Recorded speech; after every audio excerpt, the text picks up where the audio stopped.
Hey guys, welcome back to the third and final part of our series about implementing non-finite procedural mazes within Unity.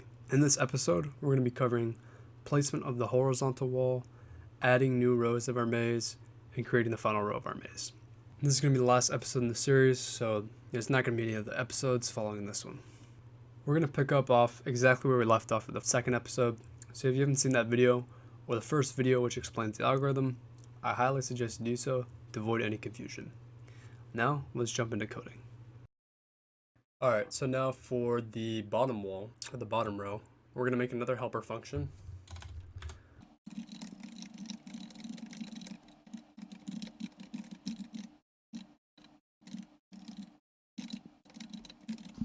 And basically, we're going to input a row and a direction, and we're going to loop over each cell in that row and just place a horizontal wall.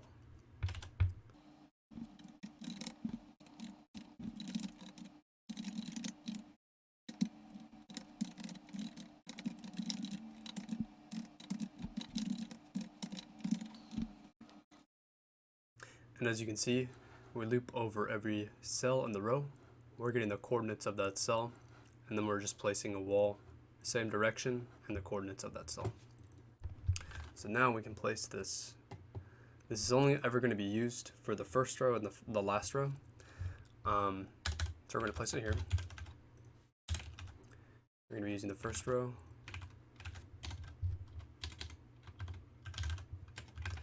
And vector 3 dot right instead of forward.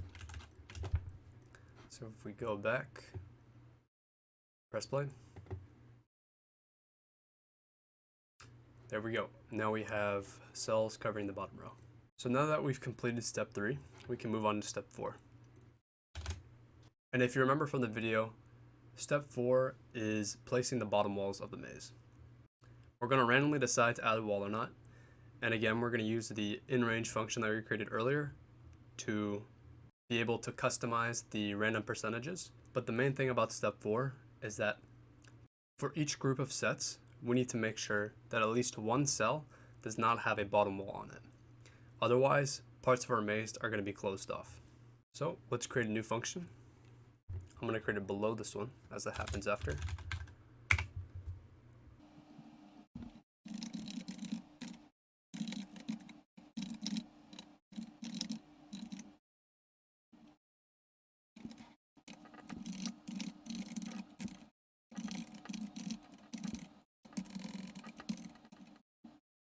So the only parameter we're taking in right now is a row, and that row is going to be whatever this row spits out. So to start off, we are again going to make another copy of the row. I'm just going to take that from here.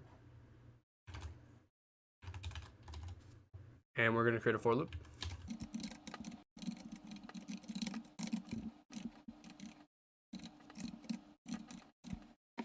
So what we're doing here is we're looping through a list of lists which are divided by cells which contain the same set. So all the cells in 1 are going to be in the one list, all the cells in 2 are going to be in one list, and so on. Now, we haven't actually created this function, so we need to create this. And what this function is going to do is return this list of lists divided by cells in the same set. So let's go down here. It's going to be a helper function.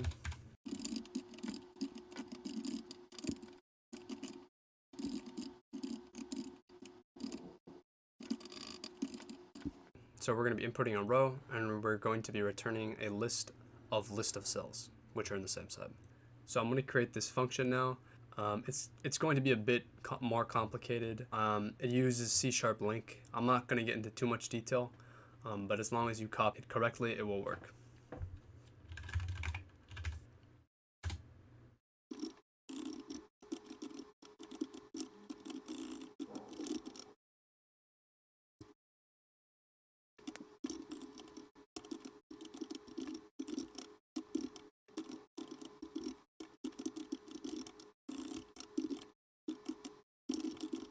So essentially what I'm doing is I'm selecting each value in the row. I'm grouping it by the second item, which is the set, and then I'm returning them back into this format. So the main thing you need to do is make sure you're using system.link. Otherwise, you're going to get a bunch of errors. But once we do that, it will work. So the next thing we're going to do is actually we're going to shuffle the set list. If we don't, our maze is going to be very patterned and much more predictable. But right now we're going to do this.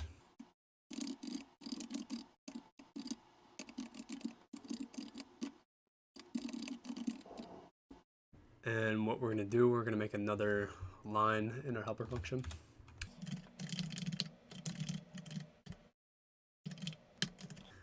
And this is essentially, it's just going to randomize our list. The maze actually looks kind of cool without the shuffled pattern. It's not going to look as random, but after we create this maze, if you want to check it out yourself, you can just delete this line and use set list instead. So what we're going to do now is we're going to make another for each loop. These are shuffled sets. So what I'm going to do now is I'm going to paste a extension class. I'm just going to put this in the description. You don't have to bother typing this yourself. But what this is going to do is, if you've ever used Python, this is going to allow us to enumerate our list, which we're going to be able to loop over each item in the list while getting that item's index. So now that we have this extension, all we need to do is do our list.enumerate and then put parentheses around this item and place our index. So this will be our index, this will be our item, this will be our cell actually, because we're looping over each set list and then looping over each cell in that set list. Now we're going to create a couple variables.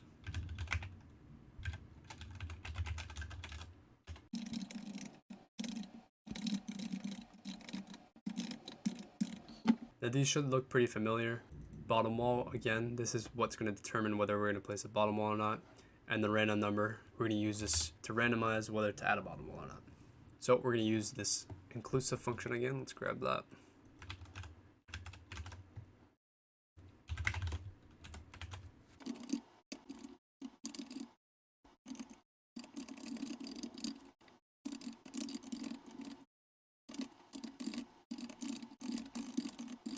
So again, almost exactly identical to the process in the right wall percentage chance.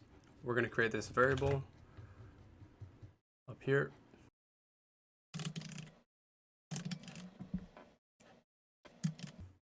So now we should have this variable in our editor.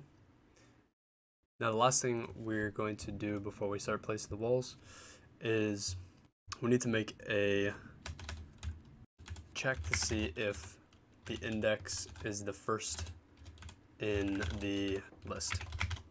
So if it's the first cell, that means we can't place the bottom wall. So we have to continue. Otherwise, we're going to get sections of the maze that are blocked off. So I'm going to create two lists now.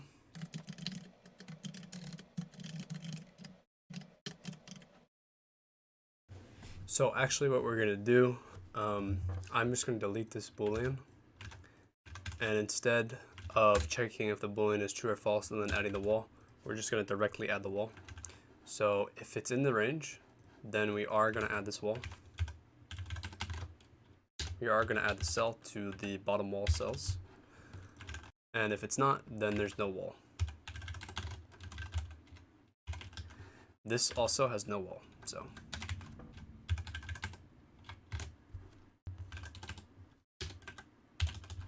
now the final thing we need to do is just place the bottom walls.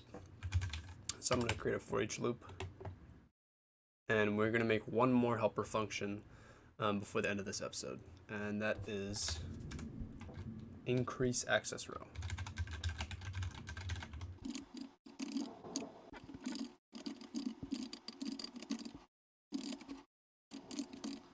So we are going to be passing an integer to how many rows we want to increase the row, and then the row returned with the increased z value.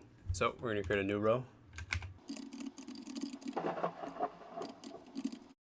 We're going to loop over each cell tuple in the row. We're going to get the chords and the set value.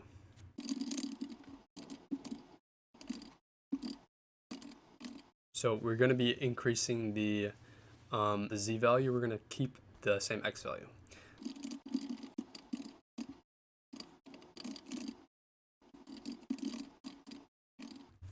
Then we're going to be creating the new coordinates.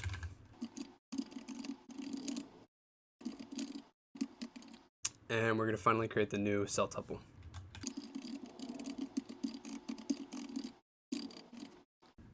Finally, I'm just going to add this new cell tuple to the row. So basically, essentially what we're doing is we're just looping through each cell in our old row, and we're just increasing the x value however much we are increasing in that parameter. And then we're just going to return this. So now that we have this, we're going to use this here. And the reason we're using this is because in order to place the bottom walls, we need to do so in the row above the current row we're on. So we're going to increase this by 1 and pass in the current row. So we're going to pass 1 in here and then pass in the bottom wall cells, because those are the positions, or those are the cells which contain the positions to where the bottom wall is. So now that we have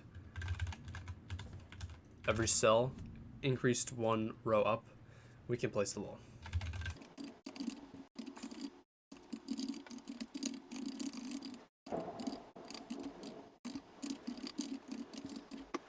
And I actually made an error here. Just replace the new row with row. And now it should be working. All you gotta do is copy the bottom walls, go up here, paste, and then enter the join row. Go back to the project. You're gonna wanna make sure that this is set to whatever value you want, but greater than 0. I'm gonna do 90.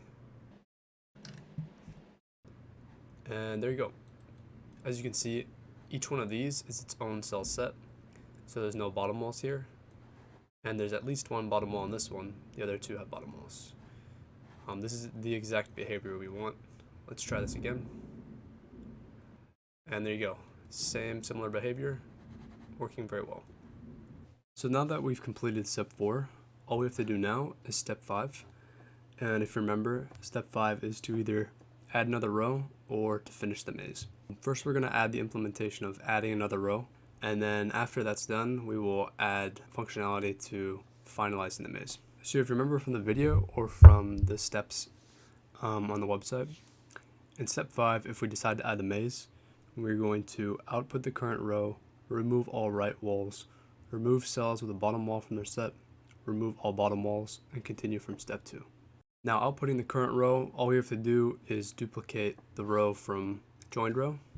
Removing all right walls, we're not actually getting a reference to the walls, so we don't have to worry about that. Remove cells with bottom wall from their set.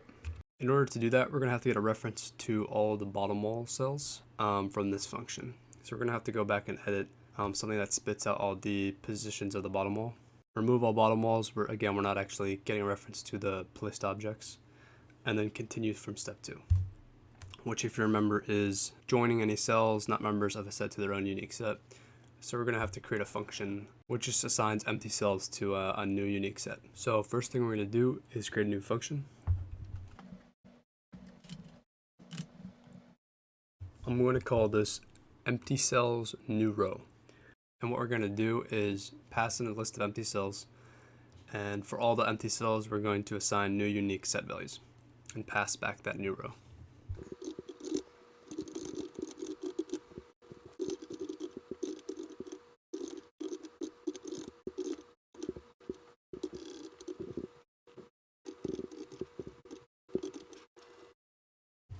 So we're going to make a copy of the row.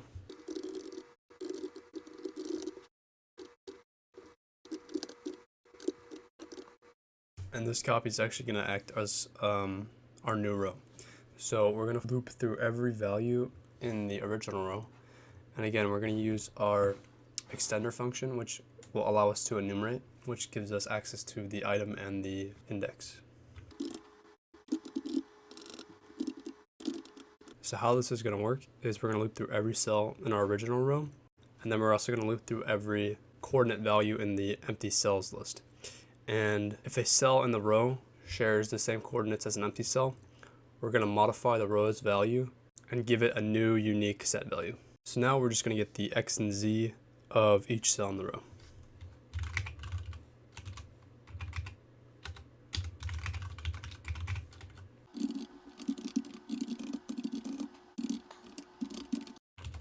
Now I'm going to loop over each coordinate in the empty cells. And again, we're going to check to see if the cell and the coordinate share the same x and z values.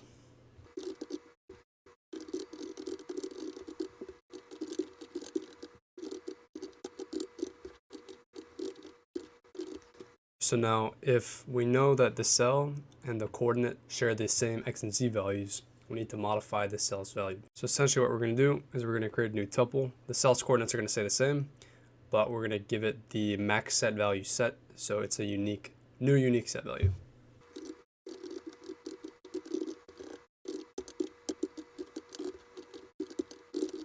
So now that we've set the new value, all we need to do is make sure that we increase this by 1, so it's a new value every time. Lastly, we need to just return the new row, and then place this function under step 5. We can pass in the join row, and now we need to create an out function in the bottom walls so we can get the empty cells, or in this case, just the cells with bottom walls associated. So let's go back to bottom walls. We already have a list which returns the cells with bottom walls. We're just going to create a new list which will only return the coordinate value. And we're going to create an out function, or an out list integer array on bottom walls. Bottom wall locations. And for each item in our bottom walls,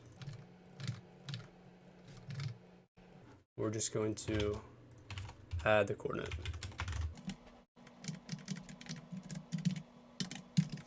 So we're actually going to need to create a new list. We're instead going to add the locations to this list, and then after that's done, we're just going to assign this list equal to our temporary list. And now we have the bottom walls.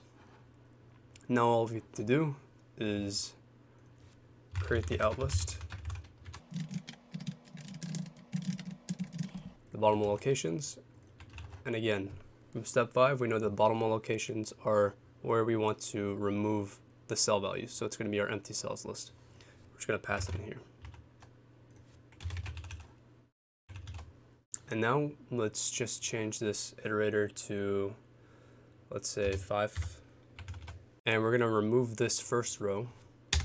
And what we're going to do instead is create a new list.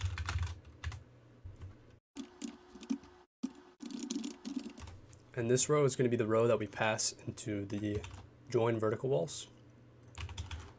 And the row that we're going to create reference to from the empty cells new row. The most important part is setting this equal to first row. So in the first iteration, the row we're going to pass in is going to be the first row.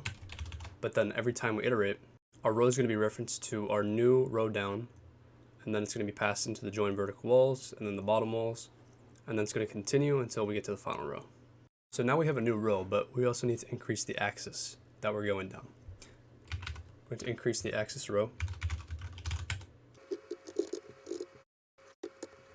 And then we're simply going to pass our new row into the row that we want to increase the axis on. Now if we go back to our game, we should see that every time we iterate in this for loop, for every row, steps 3, 4, and 5 and 2 will be applied.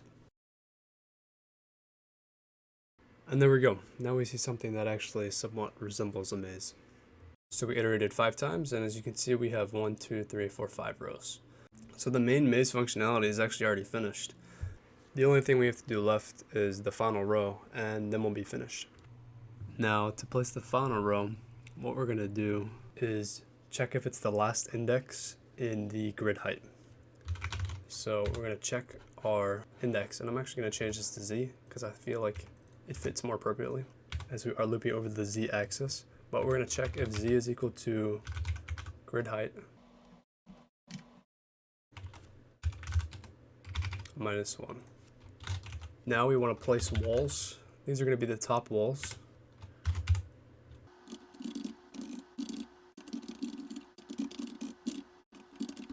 So we're just placing this again one row above the top walls, right? So now let's create a function which will follow the final row steps. So to refresh you on the final row steps, if we decide to complete the maze, we're going to add a bottom wall to every cell. That's what we did right here. Moving from left to right, if the current cell and the cell to the right are members are of a different set, remove the right wall, union the sets to which the current cell and the cell to the right are members, and output the final row. So basically what we're going to do is we're going to join every cell in the row to the set of the cell on the leftmost cell. However, if any of the cells from the previous row are members of the same set and they had a wall between them, we're not going to remove that wall. In every other instance, we are going to remove the wall. So again, I had an explanation in my video, the first video. I suggest you go check that out. So now let's create the function. I'm going to call this final row.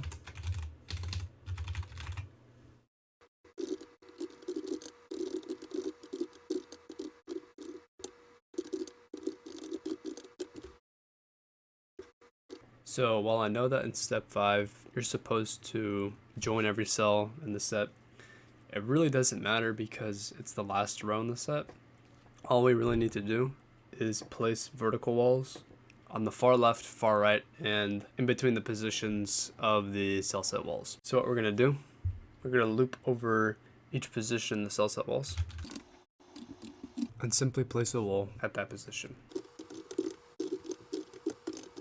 And then we're going to have to place it on the far left. We can copy that from the right wall. And then the far right as well.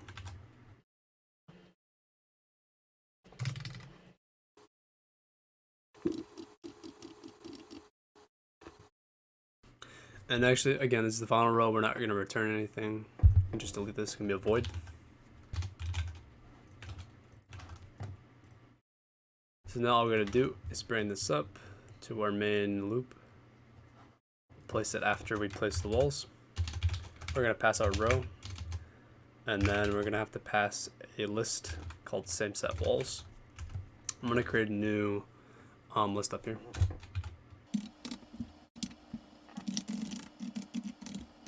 And we're going to be passing this into the join row vertical walls, or step 3. We're going to create a new parameter in this function, which is going to be a list. Actually, this is incorrect. It should just be a list of positions.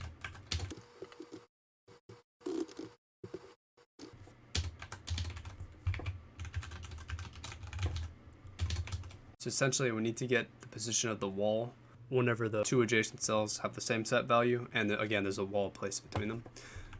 So what we're going to do is we're going to create a new boolean. We're going to call it same set. And if it's the same set, we're going to set it to true. Now, if we are placing the wall, we're going to check to see if we're placing the wall and it's the same set, because it could just be placed in the wall off the random value. So if this is equal to true, then we're going to add this value. We're going to add the position in between the two cells. So it's going to be the x coordinate of item 1, and then the z value plus 1, because we are going one row above in whenever we use this. So yeah, that's about it. Let's pass in I gotta fix this really quick. Let's make this equal to the grid height.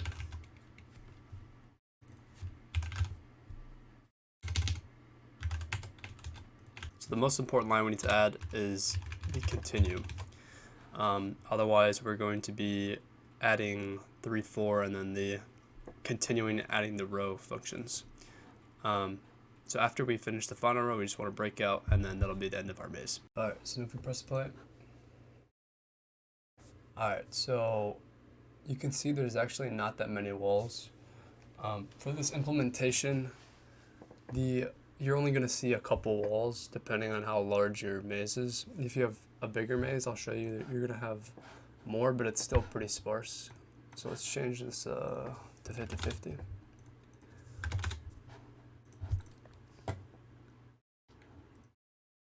So you can see we only have 2 really. It really depends on how common your bottom walls and right walls are. If you lower this, you're gonna have more, but the consistency of the maze is gonna look different. So we have 4 here. If you don't like this this final row implementation, the only other options you really have is to either ignore this and just continue with this implementation. You can still add this, but instead of doing funnel row, you're gonna cancel these 2 out and then just go through steps 3, 4, and 5, and I'll show you that really quick. So we're basically just adding another row and then adding a top wall. And it looks more like the first row, though. You have some inconsistencies like here, and some areas are going to be blocked off. Honestly, the best alternative I can suggest is to not add anything. So you just have an empty row.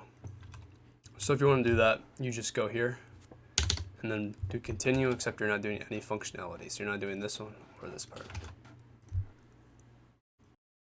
Right, and there you can see we were missing the edge pieces. We're going to have to add that, but there's going to be nothing on the top row anytime you run this. You can do this on the bottom row too if you want the same behavior. So that's basically it for the algorithm. I'm going to add the project in the GitHub link below. And if you're interested in the wave-like maze that I used in the intro and outro, that will be included as well. I hope you can find some cool uses for this algorithm. And if there's anything you're confused on, or if you're getting errors, do let me know in the comments. I'll try my best to respond. Thanks again for watching. I'll see you later.